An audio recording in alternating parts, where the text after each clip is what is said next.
Hey guys, today I'm going to be giving you reasons why I think you should be single. And this advice is for everybody and anybody, but it might particularly apply and hit close to home if you are a woman in her mid to late teens, 20s, even early 30s, and you either just got out of a long-term relationship and you are adjusting to being single. You don't like it, it feels wrong, you want to have a person, and I know that feeling. Or you either have never been in a relationship before, or it's been a very long time since you've been in one, and you're starting to wonder, is it okay to be single? I feel wrong. I feel wrong being single. I don't want to be single anymore. Well, I'm going to be giving you reasons why I think you should be happy being single for now. And my resume, I guess, for being able to give this advice is that I'm 18 and I just got out of an almost 5-year relationship. So it's my first time in over 4.5 years of being single, and here are some things I've put into perspective for myself that I think are incredible reasons why I think you should stay single.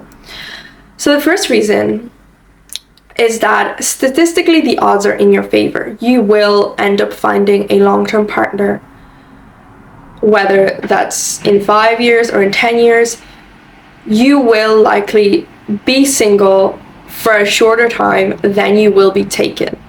You will be married or in a long-term relationship for longer than you will be single. And it might be hard to understand. It might be hard to put that into perspective, but this, if you're single right now and you're young, you have time to do things and pour love into yourself and do things for yourself that you just might not be able to do in the future. So I think you should optimize this time. And I think this is the time where you should do all the things you promised yourself. And even if you're somebody who thinks, well, I want to do this with a partner, the time will come.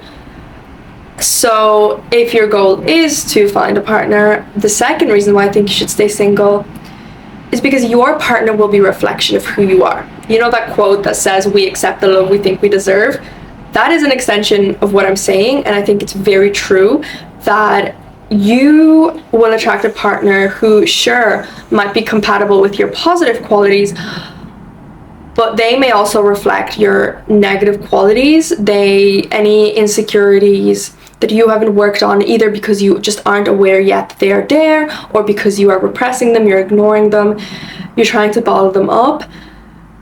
That can mirror in a relationship and cause a lot of instability. And why would you want a relationship that is built upon insecurity, doubt, desperation, or whatever you are suppressing, when now is the short time that you can really work on yourself, and now you will be able to know what you want in a partner, what you don't want in a partner. And when you do that work on yourself and you build a solid and strong foundation for your identity, what you like, what you don't like, even if you don't attract the perfect partner straight away, your self-respect will be so much higher, to the point where if you notice flaws, you notice disrespect, something you don't like in a relationship, that self-respect will make it so much easier for you to say no thank you and move on and find better. So I think that you should be single right now, because I think that you should try and work. It sounds cliche, but I do think you should try and work on the best version of yourself, even if your end goal is to just live your life with a partner. And the third reason why I think that you should be single for now is because, as a woman myself, I believe that we should have something of our own before we get into a relationship. Especially because a lot of us currently live in a society that economically, legally, and institutionally favors men.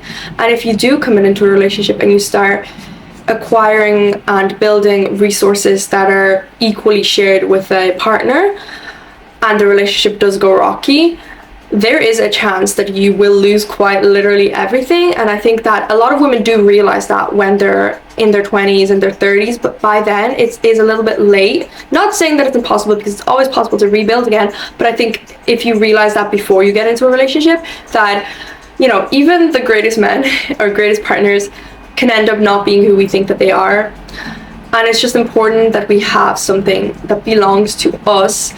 And I'm not just saying this in just purely materialistic or acquiring assets way. I'm also saying this in a creative way, because engaging in creative ventures and solo ventures, hobbies, being able to have projects that you call your own, businesses that you call your own, you know, social media accounts that you have a platform on that you call your own, whatever kind of hobby you like.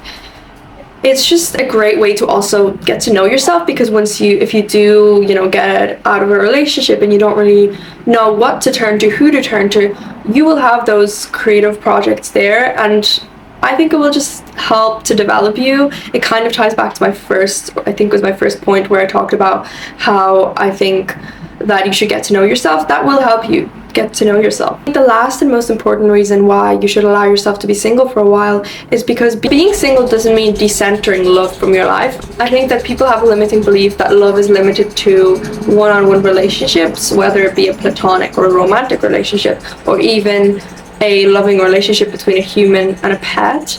Whereas just as evil isn't something that is just a feeling you don't say, I'm going to be evil towards this person as if you're saying I'm in love towards this person. Evil is a state of being which you use to guide decisions. Like evil people in politics can use the evil to implement detrimental actions on individuals, large groups of people.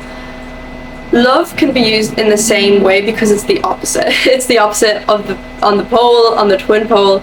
We have love and evil, and I think that love is a state of being, and if you learn that, you realize that you have so much love in yourself that you can direct either both. You can direct it inwards, you can stop neglecting practicing self-love, but you can also start using love as the driving force towards like projects, towards a greater cause, whether it's you believe in a higher power, you believe in a higher cause, you have a belief system, and you can use love as that driving force.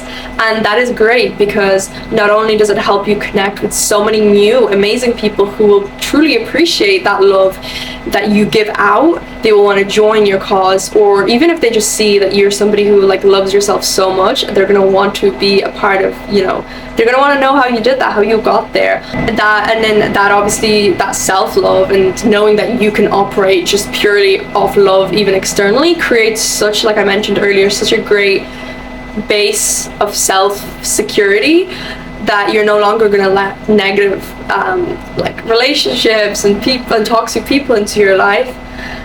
And you can do such a greater good to people by operating from love, not as just a feeling, but like as an actual state of being. You can, you know, pour that love into helping animals, the environment, like friends, giving advice, work, whatever you're into. And I think that yes, 100% you can do that while you're in a relationship.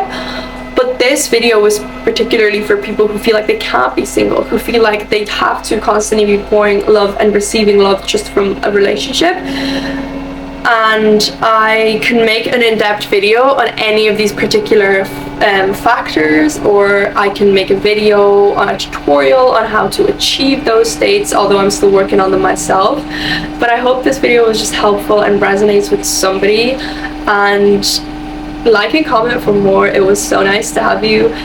Hopefully you stay on my channel. Yeah.